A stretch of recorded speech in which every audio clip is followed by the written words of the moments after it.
Price allot. கர்த்தரும் இரட்சகருமாகிய இயேசு கிறிஸ்துவின் தான நாமத்தில் வாழ்த்துகிறேன். கர்த்தர் உங்களை ஆசீர்வதிப்பாராக.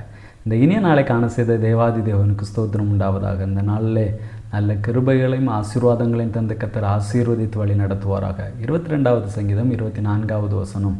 உபத்திரப்பட்டவனுடைய உபத்திரவத்தை அவர் அற்பமாக எண்ணாமலும் அருவருக்காமலும் தம்முடைய முகத்தை அவனுக்கு மறைக்காமலும் இருந்து தம்மை நோக்கி அவன் கூப்பிடுகையில் அவனை கேட்டருளினார். கர்த்தருடைய பரிசுத்த நாமத்திற்கு மகிமை உண்டாவதாக. நம்முடைய கர்த்தர் உபத்திரப்படுகிறவர்களுடைய அந்த உபத்திரவத்தை அற்பமாக எண்ணாதவர், அருவருக்காதவர்.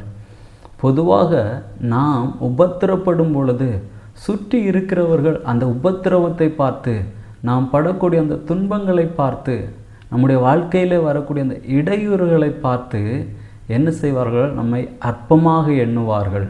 ஆனால் நம்முடைய கர்த்தர் நம்முடைய அற்பத்தை அற்பமாக எண்ணாதவர், நம்முடைய உபத்திரவத்தை அற்பமாக பார்க்காதவர், நம்முடைய உபத்திரவத்தை பார்த்து நம்மை அருவருக்காதவர்.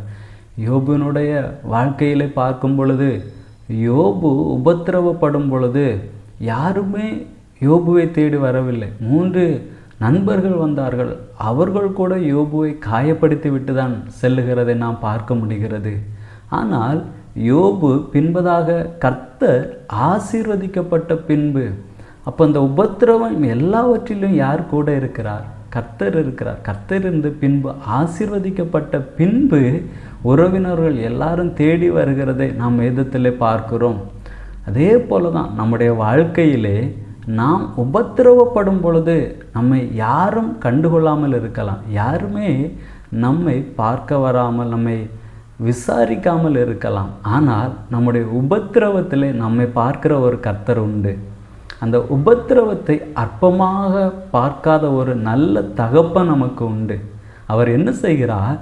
நாம் அவரை நோக்கி கூப்பிடும் பொழுது அவர் கேட்டருளுகிறவராக இருக்கிறார். நாம் உபத்திரப்படும் பொழுது சோர்ந்து போகாதிருங்கள். அந்த உபத்திரவத்தை அற்பமாக பார்க்காத ஒரு தகப்பன் நமக்கு இருக்கிறார். நாம் அவரை நோக்கி கூப்பிடும் பொழுது நம்மை கேட்டருளி நம்முடைய உபத்திரவத்தை மாற்றி போடுவதற்கு அவர் வல்லமை உள்ளவராக இருக்கிறார். விசுவாசத்தோடு தேவ சமூகத்திலே காத்திருங்கள். உங்களுடைய உபத்திரவத்திலே நிச்சயமாக கர்த்தர் உங்களோடு கூட இருந்து விடுவித்து, யோபினுடைய வாழ்க்கையிலே ஒரு பெரிய ஒரு ஆசீர்வாதத்தை கட்டளையிட்டது போல நம்முடைய வாழ்க்கையிலும் உங்களுடைய வாழ்க்கையிலும் நிச்சயமாக கர்த்தர் அதை கட்டளையிடுவார். ஜெபிக்கலாமா? நல்ல தகப்பனே, உம்மை நன்றியோடு உம்மை துதிக்கிறோம், உம்மை ஸ்தோத்தரிக்கிறோம். அப்பா, உபத்திரப்படுகிறவருடைய உபத்திரவத்தை அற்பமாக எண்ணாதவர் தகப்பனே, நீர் அதை அருவருப்பாக எண்ணாதவர். எங்களுடைய வாழ்க்கையில் வரக்கூடிய எல்லா உபத்திரவங்களையும் கர்த்தர் எங்களோடு கூட இருந்து எங்களை பலப்படுத்தி ஆசீர்வதித்து நடத்துவீராக. உம்முடைய நாமத்தை மகிமைப்படுத்தும், ஆசீர்வதியும், பெரிய காரியங்களை செய்யும். இயேசுவின் நாமத்தில் பிதாவே, ஆமென். God bless you.